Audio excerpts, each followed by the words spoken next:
Okay, guys, I think I'll do at least one more video. Diablo 3's down. It goes down for a long time. So I'm going to do one more, and this is just research I've been doing. It's a lot of hypotheticals. It's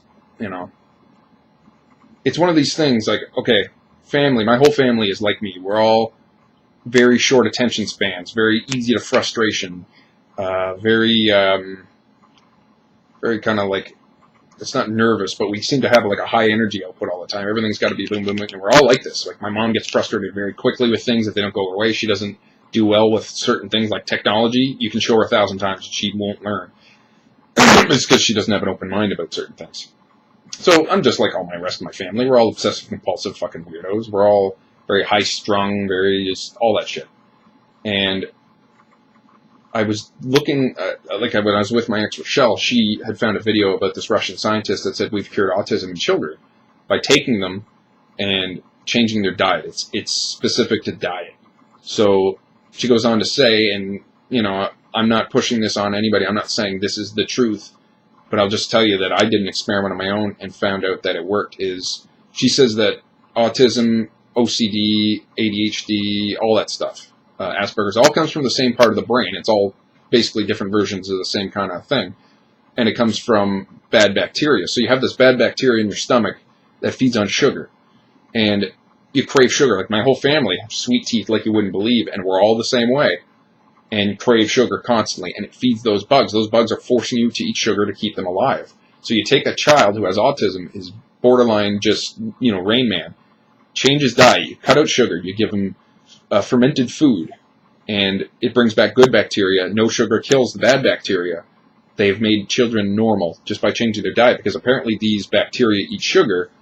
It's toxins that go to your brain, and that's why you have these superpowers in some ways, but you're also so socially inept that you sometimes can't even carry on a conversation, and I know exactly what that feels like. So I decided, okay, I hit 30, and I feel better at 30 than I've ever felt in my whole life. But I thought, you know what, as you get older, you're going to have to make changes in your diet. You're going to have to stop eating certain things. So I thought, you know what, why don't I make some diet changes right now, just because I can. So I cut out bacon. If something has bacon in it, I'll eat it. But if anyone asks me, do you want bacon on that, I say no. And after not eating bacon for about 6 months, didn't crave it anymore, didn't miss it. Tastes good, but you know what? Food is a very, very temporary pleasure. Anybody who lets food master them, or cigarettes master them, or alcohol master them, I'm sorry, you have to make a choice. You eat a poutine, you're like, oh, that was so good. And the memory of it is good, but literally, it is a 5-minute pleasure, or 10-minute pleasure, and then it's gone. It's one of the most, other than, say, getting a hand job whenever you want, it's one of those, what's the word, when you want to pay off right away. It's one of those, you don't wait, just boom, give me the poutine, you eat it. It's one of those very, very quick pleasures that disappears, but then your body has to deal with the aftermath. So then I decided I don't want to be like that anymore. I cut sugar out of my diet, I cut bacon out, I don't eat chips anymore, I don't drink pop. I drink coffee, but only my coffee that I make, and I don't drink Tim's coffee because that's awful dog shit. But anyway, I've just made a lot of changes, and recently I cut sugar out of my diet. I said, okay, I'm going to have a little bit of sugar, natural, turbinado sugar, whatever it's called, in my coffee in the morning, and even that I'm going to start reducing soon. That's the only sugar I eat. My mom still is big sugar craving, and she's always like, oh, Jamie, I got some Peeps. Here, take them. I'm like, Mom, I don't eat sugar anymore. She's like, what? You don't eat sugar anymore? She's like, oh, you can eat I'm like, yeah, I know I can eat sugar, and it's not going to kill me. But I find ever since I cut sugar out of my diet, my body just went, my focus has become fucking amazing. I'm thinking rationally for the first time. Maybe there's certain things that I had problems with because of the way things were. So I'm calm now, like a fucking Buddhist monk. I have a clarity and a harmonious feeling in my body that I've never had before. So by cutting out sugar, it cut out a lot of the chaotic brain patterns that I had before. Like my brain was always like, do this, do that. Okay, think about this. Okay, you're thinking about, what this physics problem. You're thinking about the earth. You're thinking about, and it's always, now it's not like that anymore. I cut sugar to my diet. And if I do have those bacteria, they're down to a level where I don't crave sugar anymore. I'm not thinking about it all the time. And every once in a while, I'll give myself a little treat. But I noticed I had a chocolate bar at work one day. And I noticed immediately, I was like, so I'm wondering if that's actually true. The girl was speaking about the bacteria. And I was thinking about doing a diet, but I was told, well, one of the things she explains that is if you're my age and you take the diet, it's going to completely lessen your symptoms, but the damage is already done. My brain is the way it's going to be, and I'll never be normal, but I can gravely reduce my symptoms. It's only in children if you catch them early and feed them this stuff. So, yeah, another thing that she goes on to say is that through your sperm as a dude, you can pass that bug. So, basically, any girl I've had sex with could have a kid with all of my brain problems, even though there's no record of it in her family because the bacteria could be in my jizz, right?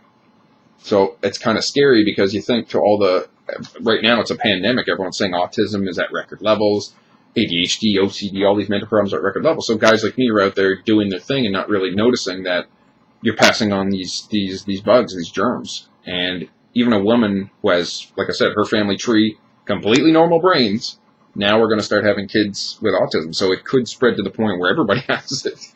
It's like, holy shit, pandemic or what? So that it does all, I mean, I can't say for sure if it's all true, but based on my personal experience of cutting sugar out of my diet, it's given me, like I said, a clarity and a harmony that I've never had before. Like, I've never had my brain be this calm, my body be this calm. I've never been this in control of myself, my emotions.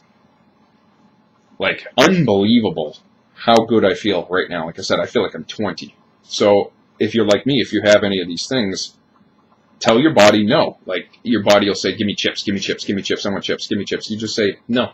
Just pass the craving, let it, I know sometimes it grabs a hold of you and, you know, you want it. One of the things I've done to fix that is, I know fruits and vegetables, some of them do have sugar in them, but it's natural sugar, and I don't know if that counts.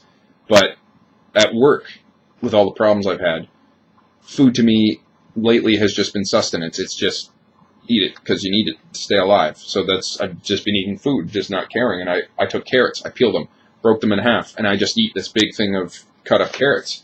And it's filling, and it's very nutritious. It's extremely good for you, and it tastes pretty good, you know, like, unless you get a bitter one out of the, you know, sometimes carrots are sweet, and they're like, oh, pretty tasty. And then you get a bitter one, like, oh, that's about the only problem.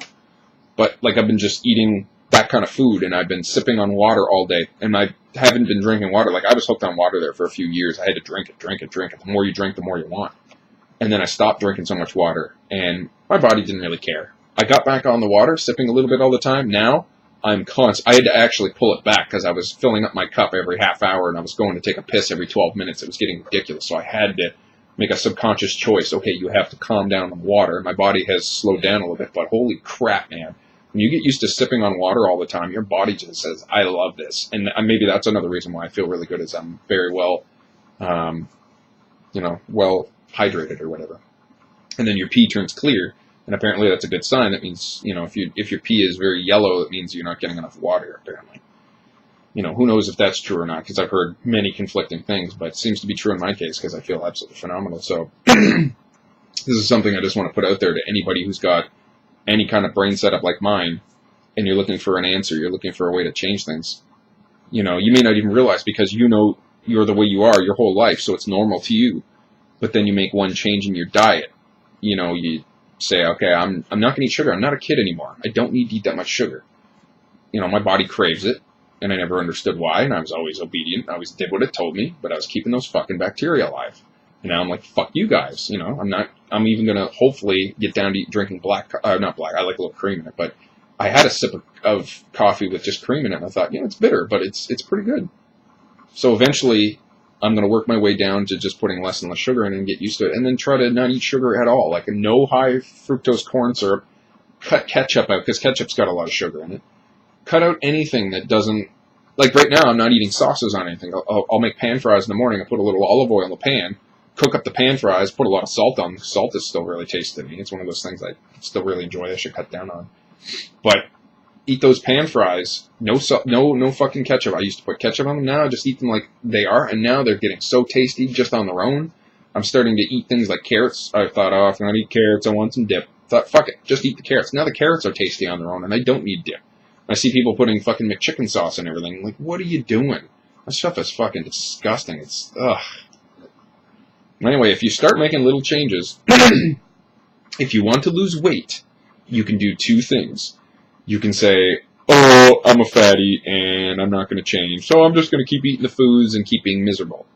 Or make a couple of little changes, and it doesn't have to be drastic. Just if you eat a massive bag of chips, cut it down to less. Or if you're like me, you can't just eat one. If you eat one, you're going to eat a bag. Don't eat them. Don't buy them at all. If you don't have them, you'll start your cravings will slow down. Eventually, cravings will go away, and then you'll realize, oh, I haven't eaten that shit in like a month, and I don't feel bad. Like I actually feel good. I don't eat fast food anymore. I can't. Like I ate fast food there a little bit ago, and I got that almost like high blood sugar feeling. Like, oh, everything was all getting all crystally and like, I don't know. It's kind of like when you get too much blood sugar. Like sometimes your blood sugar goes low and you get all, but it was kind of like the opposite of that. But it still felt really bad. Like it was just awful. So I cut that out of my diet too. Just it's too many calories. It's too much sodium. It's too much just garbage. And you can eat a meal like that once in a while, but if you cut it out of your diet, your body gets used to eating shit. Like if you eat shit for years, your body is like, loves it. It's like it's used to it. It can digest it. It's not good for you, but you get used to it. And then when you switch to good food, your body has a fucking riot there for like a month. Your body says, you're eating a lot of healthy fiber foods, and I'm just gonna have the runs for like a month because I don't know what you're doing, and it doesn't feel good to eat that kind of food. But then when you get used to it, your body goes, oh, thank you. And then if you ever try to go back to eating the way you used to, you can't. Like you would have to eat it a lot, your body to get used to it again. So it takes time, but if you make little changes, it doesn't have to be a big change. You don't have to go cold turkey. I had to because that's the only way I can do things. I can't just wean myself off. It has to be cold turkey and just deal with it. If you make little changes, cut little things out, all of a sudden you don't even realize that you've been doing it for 2 weeks and you're like, hey, I can't go back to full milk anymore. Like now I drink, the whatever, 2% milk. And then when you go down to 1% milk, you're like, this is water. But after a while, you start to notice that, wow, I can't go back to 2% anymore. That stuff's almost like cream. And then when you go down to skim, you're like, skim's like water. It's pure water. But then after you drink skim for a while, you can't go back to 1% because it tastes like cream. So that's what I mean. You make little adjustments. Try to stick with it. If you stick with it long enough, your body will get used to it and then actually really like the changes, and then you want more changes. So you change one thing, which for me, I said I'm not going to buy bacon anymore. Bacon is very expensive, and it has more fat in it than a piece of fat its size. Like it's like condensed fat. It's literally like dehydrated, packed fat. And a little bit of fat in your diet you need. Everybody needs. There's no question. To have a no-fat diet is unhealthy. You need some fat in your diet. We are built like polar bears. If you see a polar bear that's skinny, you're going to think that polar bear is malnourished. Polar bears are meant to have a little bit of bulk on them. Humans are no different. Everybody's bulk's different, though. Some people have a little bit of fat on them, and that's fine. Some people have to watch out because they can easily pack on the fat. It's one of those recessive genes that we had when, you had to get through the lean time. So if you packed on fat, it meant, holy shit, you're going to survive for a while. Somebody like me who has very little body fat would have died because, holy shit, I got no reserve. So, but then somebody's like that also has to realize, I'm going to become a land whale if I don't make some changes. And you have to. And maybe you have to give up all of your favorite foods. You know what? If you want to make the sacrifice, if you want the reward, you have to make the fucking sacrifice. That's the only way. You can either, like I said, go, oh, I'm already fat and, I'm always going to be fat. Fuck it. I'm just going to keep eating the poutines every day. Or say, you know what? I'm going to make a conscious change to try to make a difference and do it. You don't even have to join a gym. You don't have to go crazy. Everybody should do some moderate exercise. That's one of the greatest things you can do for your body for the whole run of your life. But if you just make a couple of dietary changes and walk a little more, you'll notice you'll start to lose weight. You'll start to lose a couple pounds a week. And then all of a sudden, 6 months later, if you're making steady changes and you haven't gone too overboard, your body is like so thankful and completely different than it was. And this is something anybody can do. Don't give me that shit. Nobody has to smoke. Nobody has to drink. Nobody has to do drugs. Nobody has to eat McDonald's 5 times a day. If a guy like me who is so horribly fucking hooked on sugar can do it, and I'm not saying I had the worst case ever, but I'm saying if I can make my changes as addicted as I was to everything, anybody can do it. It just takes some willpower. You just have to make a choice. You either stay fat and stop complaining about it and say, I'm fat and I'm sticking with it and I'm going to eat myself to death. And stop complaining. Like, I don't want to hear about it anymore. Or decide to make some changes and fucking do it and stick with it. That's your choices. So anyway, just trying to do a whole nutrition because a lot of people don't understand, like, what's good food, what's bad food. Do some fucking research. Honestly, get out there.